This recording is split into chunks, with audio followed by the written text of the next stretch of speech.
독일 최고법원의 구조를 봅시다. 연방헌법재판소가 있습니다. 우리도 헌법재판소 있죠. 그 다음에 연방대법원이 있습니다. 이게 최고법원이죠. 그래서 대법원이라고 불러요. 5개로 쪼개져 있습니다. 법원 자체가 대법원이 5개예요. 연방최고법원 말고 연방헌법재판소 말고 대법원이 5개로 쪼개져 있어요. 그러니까 대법원장이 누구예요? 몰라. 5명이 있는 거야, 대법원장이. 부대법원장도 또 있어. 그런데 그 대법원장도 부대법원장도 다 재판을 해. 재판이야. 그 사람들은 판사기 때문에 재판을 한다고.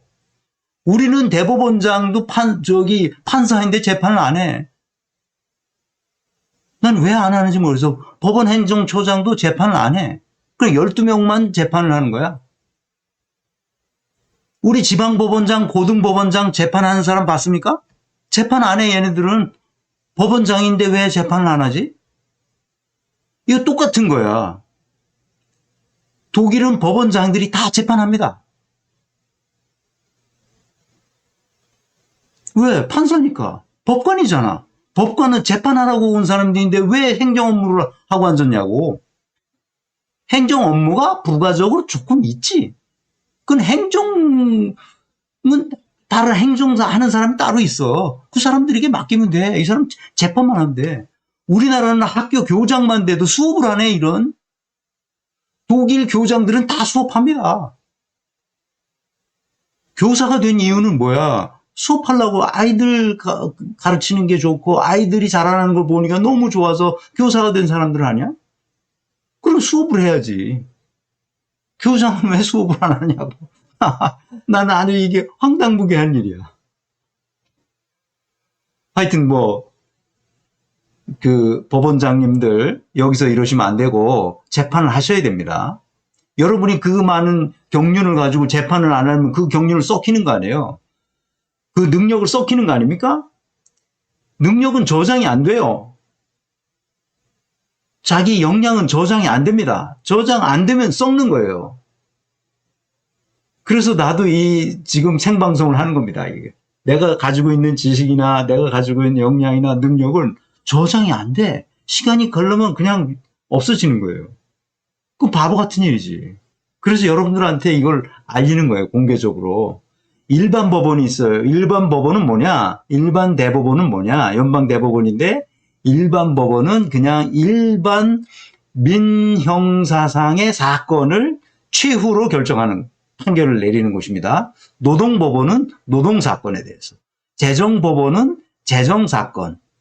재정사건 잘 알잖아요. 그게 그리 많지 않아요. 노동사건도 그렇게 많지 않고 그 사건이 많지 않죠. 그 재정사건. 그 다음에 사회법원이라고 있는데 이게 우리 한국 사람들한테는 아주 특이한 건데 그 독일은 기본적으로 소ци알스타트라고 해요. 사회국가라고 하죠. 이 말은 무슨 말이냐? 우리말로 바꾸면 복지국가라는 뜻이에요. 복지국가. 이해하셨습니까? 복지국가. 사회라는 말이 곧 복지라는 뜻이에요. 그러니까 소ци알스타트는 독일은 복지국가라는 뜻입니다. 그러니까 복지국가를 지향한다는 뜻이에요. 그래서 사회적 시장경제라고 얘기했을 때 그 사회적은 복지적 시장경제라는 거예요. 사회라는 말은 무조건 복지라고 번역하면 됩니다. Verwaltungsgericht가 있는데 Verwaltung이라는 말은 행정이에요. 행정법원이 있어요. 행정대법원. 그러니까 오른쪽 칼럼을 봅시다. 그러니까 일반 민형사 사건을 다루는 법원에 그 대법관이 몇 명이냐? 135명이 있어요. 대법관이 135명이 있고 헌법재판소 재판관이 16명이 있어요. 1재판부, 2재판부인데 8명씩 8명씩 나눠져 있거든요. 이제 뒤에서 설명하겠습니다. 그 다음에 노동법원은 40명의 그 대법관이 있는 거죠. 우리로 말하면. 재정법원은 59명의 대법관이 있고요. 사회법원은 43명의 그 대법관이 있고, 행정법원에는 55명의 대법관이 있습니다. 그 대법관 수만 몇 명입니까, 이게? 1919년도 통계입니다. 대법관 수만 몇 명이냐고요? 332명인 겁니다. 332명이 대법관이에요. 우리는 몇 명이에요? 14명입니다. 그것도 2명은 재판을 안 해. 12명이서 그 많은 상고심을 다 한다고? 그러니 엉터리 재판이 될 수밖에 없는 거예요, 이게. 국민에 대한 법률 서비스가 엉망진창이라는 거예요, 이게. 통계가 말해주잖아. 근데 최고법원이 아닌데 연방법원이 있어요, 또. 거기에도 연방특허법원이 있고 군사법원이 있어요. 그래서 연방특허법원은 연방법원이긴 한데 최고법원은 아니에요. 그거는 이제 그 사안에 따라서 이제 최고법원으로 다시 가기 때문에 그거는 이제 최고법원은 아니다. 이렇게 생각하시면 됩니다. 그러니까 대법원이 어떻게 나눠져 있느냐? 5개로 쪼개져 있다 이게. 뭐라고요? 이게 분권화되어 있다는 뜻이에요. 분권화되어 있다는 뜻입니다. 그런데 보세요. 독일 지도인데요. 요 파란색 점이 5개의 대법원이, 연방 대법원이 있는 도시들입니다. 5개로 다 나눠져 있어요. 쪼개져 있어요. 칼스루에, 요 슈투트가르트 바로 옆에 이거.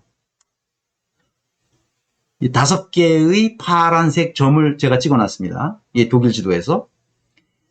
슈투트가르트 바로 옆에 있는 칼스루에는 조그만 도시, 프랑스와 아주 가까이 있는 그 칼스루에라는 도시는 연방헌법재판소와 연방대법원 중에서도 민형사 사건을 다루는 대법원이 거기에 있어요. 뮌헨에는 행정대법원이 있습니다. 에어프라이트에는 노동대법원이 있습니다. 카셀에는 사회대법원이 있어요. 라이프치히에는 어떤 게 있냐면 행정대법원이 있습니다. 거기에는 일부 칼스루에 있는 일반 대법원, 다시 말하면 우리가 일반 대법원으로 한번 가봅시다. 여기 일반 대법원이라죠. 여기 일반 대법원이 오덴틀리히에 게리츠 일반 대법원이 라이프치히에 5재판부, 형사 5부, 형사 6부만 라이프치히에 있어요. 그러니까 전국에 다 분산시켜놨어요. 대법원을 다. 동독에 2군데 있죠. 에어프로트와 라이프치히는 동독 지역이었어요. 근데 거기다 분산시켰죠. 통일 후에. 왜 우리는 다 서울에 있어야 됩니까? 그것도 12명이서? 뒤에서 얘기했습니다. 말이 안 되는 짓들을 지금 하고 있는 겁니다. 이거를 다시 우리 독일 법원 구조 전체, 그러니까 연방 대법원, 최고 법원만 말고 그 하위 법원들까지도 다, 하위 법원은 이거 복잡하게 써 있는데 하위 법원은 각 주 법원들이에요. 주 법원에서 합니다. 그러니까 1심에 하는 지방 법원이 있고 그 다음에 그것을 주 항소법원에서 커버해요. 웬만한 건 다 주 항소법원에서 커버합니다. 그런데 자기가 이 항소법원에서, 주의 항소법원에서 자기가 하던 그 판사들이 봤을 때, 법관들이 봤을 때 자기가 하는 것은 우리 주에만의 문제가 아니고 이것은 독일 전체의 문제가 될 수 있는 사안이라고 생각되면 어디로 올라가느냐? 연방대법원으로 올라가죠. 자기 소속 연방대법원. 노동사건은 노동대법원으로, 행정사건은 행정대법원으로, 사회사건. 이게 이게 그러니까 생로병사에 관한 걸 다 보험으로 따지지 않습니까? 그러니까 그 보험 사건들, 그런 겁니다. 이 복지와 관련된 사건. 이것이 다 사회대법원에 들어갑니다. 그 사건은 사회대법원으로. 그 다음에 재정사건은 주로 정부 운영과 관련된 파이낸스와 관련된 문제이기 때문에 그거는 이제 재정대법원으로 이렇게 올라갑니다. 그래서 웬만한 거는 다 걸러지고 각 주의 항소심에서 걸러지고 그 항소심에서 걸러지는 것보다는 독일 전체를 위해서 대법원에 가서 심판을 받아야 되겠다 하는 것은 그 법원의 판단에 따라서 위로 올려 그 연방 대법원으로 올리는 겁니다. 우리와 전혀 다르죠, 이게. 그래서 왜 이렇게 되냐면 각 주들이 독립된 국가거든. 독립된 국가라 거기에 별도의 헌법재판소가 따로 있어요. 각 주별로. 왜? 별도의 헌법이 따로 있거든. 독립된 국가성을 가지고 있어서 거기에는 행정부, 입법부, 사법부가 각 16개 주가 독립된 국가라 다들 별도의 법원 체계가 따로 있고요. 이 사법부, 입법부, 행정부가 따로 있기 때문에 연방에 걸치는 거에 한해서만 그쪽으로 간단 말이죠. 나머지는 다 각 주에서 알아서 해결하는 겁니다. 근데 대개 다 비슷비슷하니까 한 가지 지난 시간에 제가 얘기했던 것 같은데 여기 왼쪽 위에 보면 연방 대법원에서 재판을 끝났는데 안 되겠다, 이거는 헌법부에 관한 문제인 것 같다. 이랬을 때는 어떻게 하느냐? 연방헌법재판소로 갑니다. 그럼 헌법소원을 해요. 재판 결과를 가지고 헌법소원을 하는 겁니다. 그랬을 때 그것을 뭐라고 하냐? 재판소원이라고 한다고 했죠. 재판소원. 독일은 재판소원을 할 수 있게 돼 있어요. 누구라도 이 연방 대법원에서 판결이 최종적으로 났어도 내가 불만이 있으면 그걸 Beschwerde라고 합니다. 그래서 그걸 Urteilsverfassungsbeschwerde, 그것을 재판소원이라고 해요. 왜냐하면 우어타일이 판단을 받았어, 이미 최종심으로. 그런데 아무래도 나는 마음에 안 들어. 이건 헌법상의 문제야. 인간의 기본권에 관한 문제야.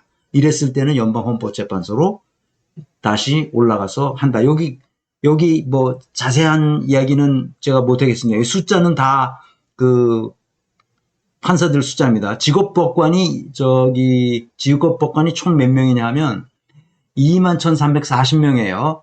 2018년에 총 지방에 있는 각 주까지 다 합쳐서 직업법관만 그렇습니다. 뒤에서 참신법관이 또 한 6만여 명 되거든요. 그거까지 포함하면 뭐 그건 한 8만 명이 훨씬 넘는 거죠. 직업법관 중에 여성 비율이 48.66%입니다. 48%죠. 49% 거의 반 뭐 이렇다 볼 수 있죠. 그런데 여기서 제가 꼭 설명해 드리고 싶은 것은 뭐냐면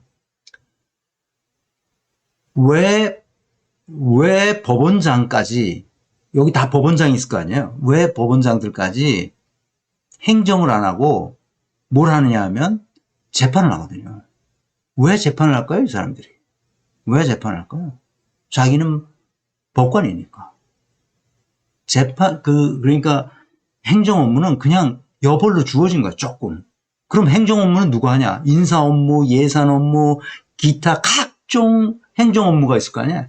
행정 업무 하는 사람들이 이 법원의 직업법관보다 더 많을까, 적을까? 많지.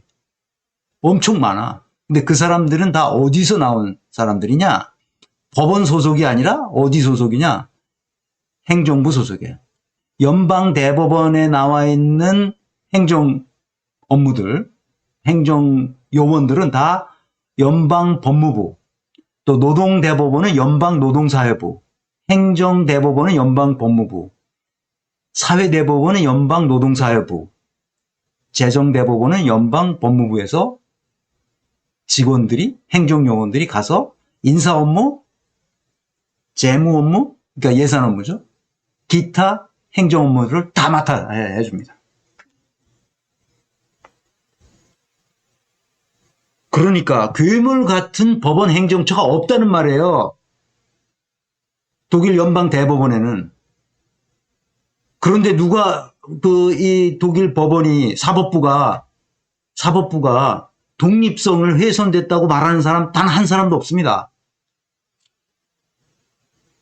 내가 그래서 해체해야 된다고 말하는 거예요. 법원 행정처를. 법원 행정처가 악의 근원이거든. 왜? 자기들끼리 모여서 쑥덕공론을 한단 말이에요, 거기서.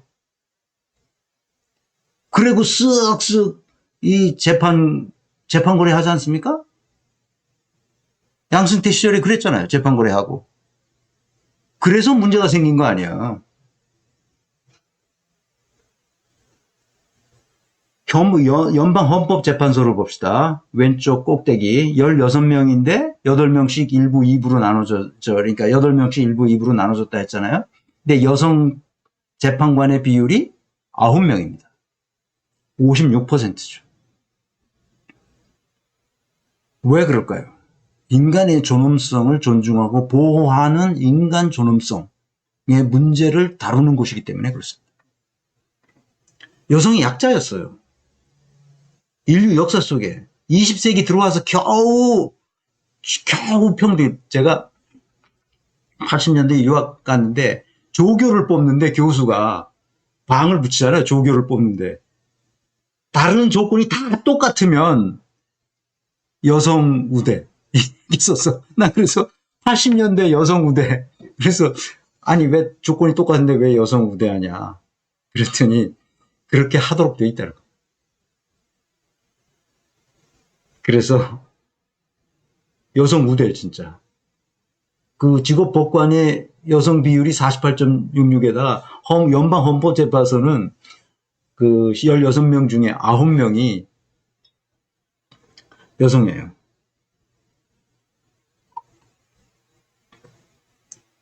진짜 남녀가 평등하죠.